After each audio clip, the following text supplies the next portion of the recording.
सभी को प्रणाम। हम पढ़ रहे हैं वाग्मय उपासना समर्पण योग अध्याय 9। आइए परम पूज्य गुरुदेव वंदे माता जी से प्रार्थना करें कि जिस आत्मा की अनंत सामर्थ्य के बारे में वो हमें समझा रहे हैं, जिस राजयोग के बारे में गुरुदेव हमें समझाना चाह रहे हैं और बता रहे हैं आत्म कल्याण के लिए, वो हमारे जीवन में दिखाई देने लगे, हमारे व्यवहार में दिखाई देने लगे, हमारी एनर्जी उस लेवल पे रेडिएट होने लगे कि हमारे आत्मा की अनंत शक्ति जाग रही है और हमारे भीतर से वो प्रकाश निकलने लगे जिसकी इस आपत्ति काल में, इस समय में आवश्यकता है। और जब वो प्रकाश हमारे भीतर से विकीर्ण होगा तो सारे कुसंस्कार अपने आप क्षय होने लगेंगे और साथ ही साथ वो प्रकाश औरों को भी प्रकाशित करेगा। हमें स्वयं पता नहीं चलेगा कि ऐसा कब हो गया।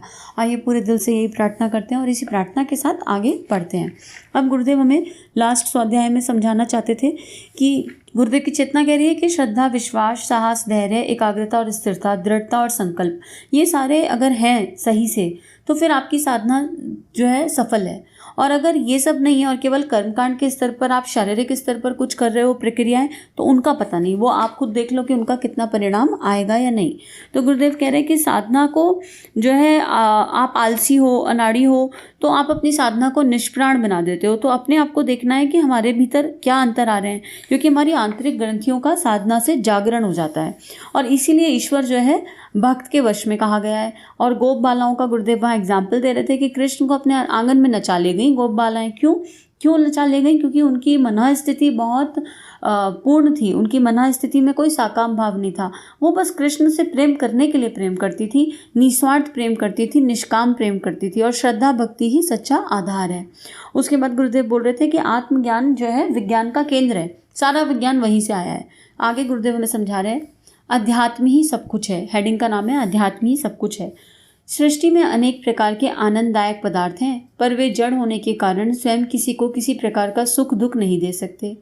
आत्मा की चेतना ही उन पदार्थों के साथ घुलती है, तब उस पदार्थ में रस उत्पन्न होता है और तभी वे सुखदायक बन जाते हैं।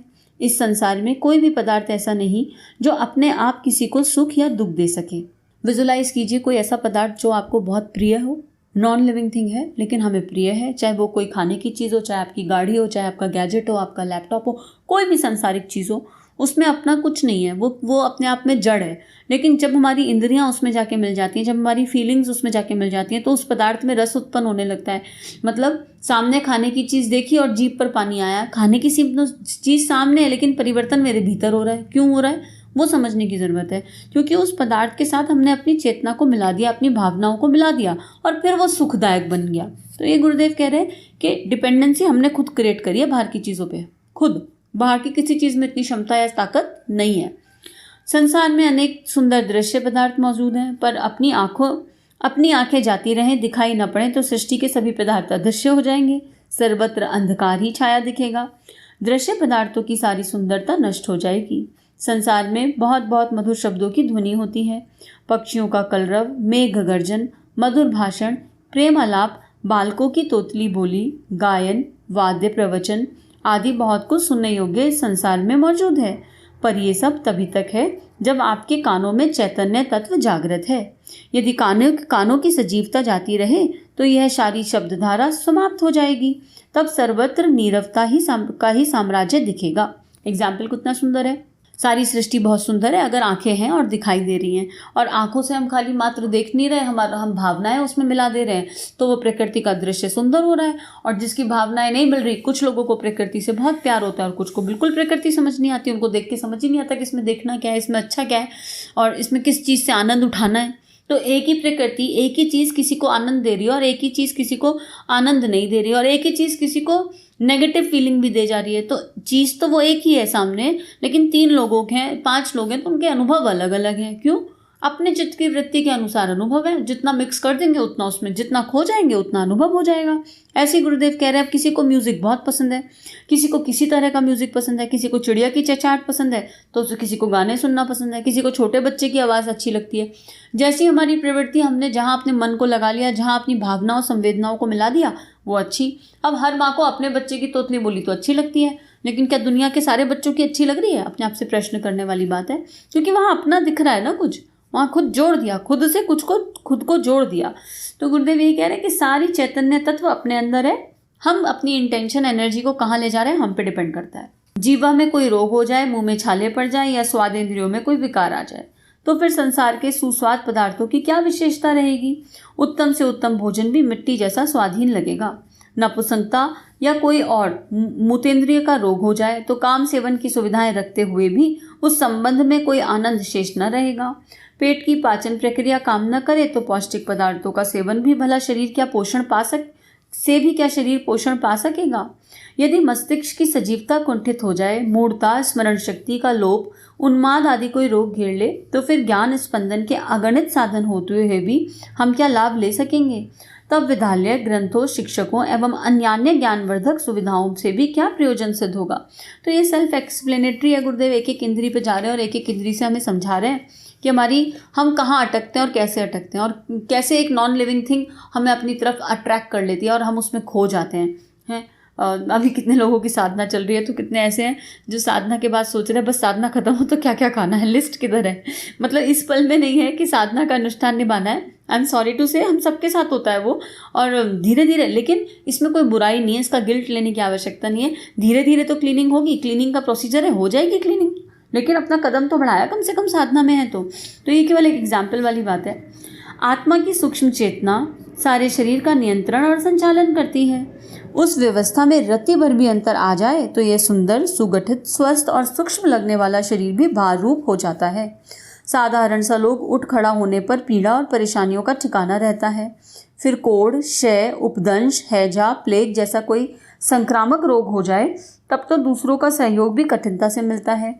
लोग छूत से बचने के लिए दूर दूर रहते हैं और स्वजन संबंधी भी परिचर्या से कतराते हैं।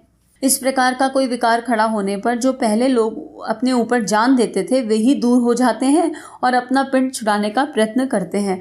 अब ये रोग तो चलो पता नहीं किसने देखे या नहीं देखे, पर कोरोना तो हमने अपने आसपास देख लिया। कोरोना किसी को हो गया और प्रियजनों ने अपने हाथ खींच लिए बह के मारे। कैसा प्रेम था ये, टेम्परेरी स्तर का, कि जो प्रियजन थे वही दूर चले गए, जो पहले जान देने को तैयार थे आज वही डरे बैठे हैं। सबको अपनी अपनी मृत्यु का, सब अपनी जान पे बनाई तो सबको अपनी अपनी मृत्यु का भय हो गया।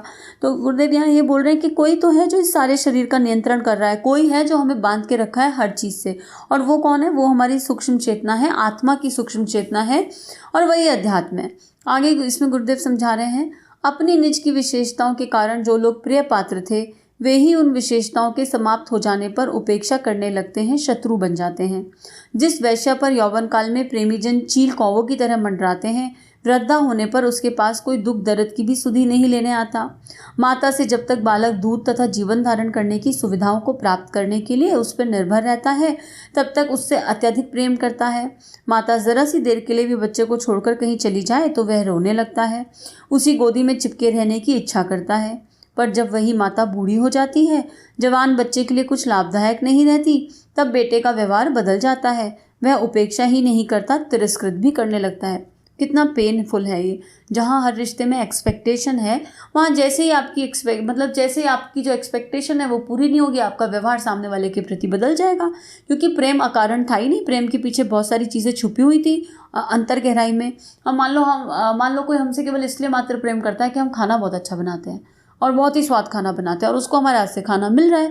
तो अगर मान लो कभी कोई ऐसी बात आ जाए या कोई ऐसा समय आ जाए जब आप कितनी कोशिश कर लो, आप बीमार हो जाओ, लेकिन आप खाना ना बना पाओ, अच्छा, तो सामने वाले की जो रिक्वायरमेंट थी वो अब आप पूरी नहीं कर पा रहे हो तो खत्म, रिलेशनशिप खत्म।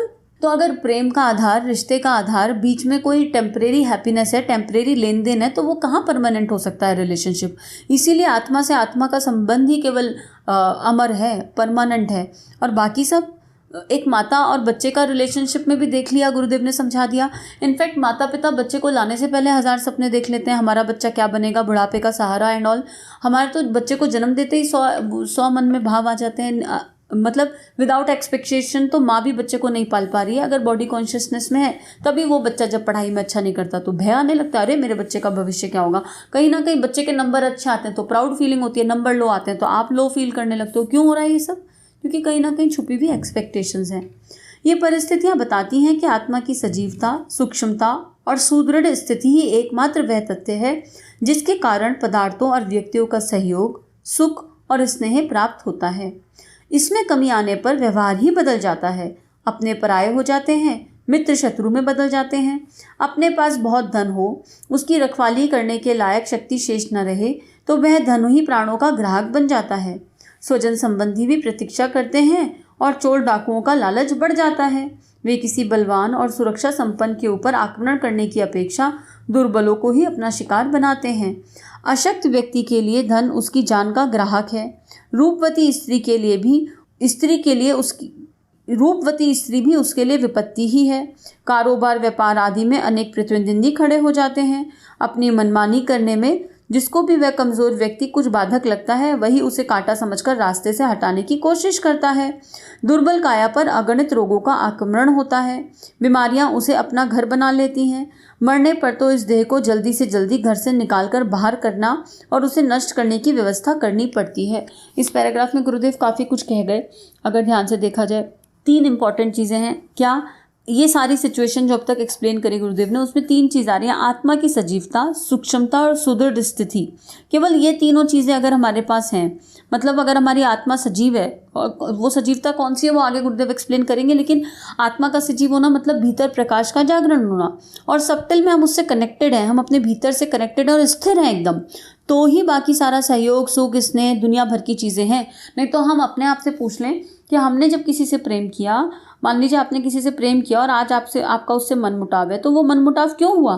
क्योंकि सामने वाले का व्यवहार बदल गया। जो आप चाहते थे आप सामने वाले से आपको मिले और वो नहीं मिल रहा, इसलिए आपने अपना व्यवहार बदल लिया। क्यों बदल लिया?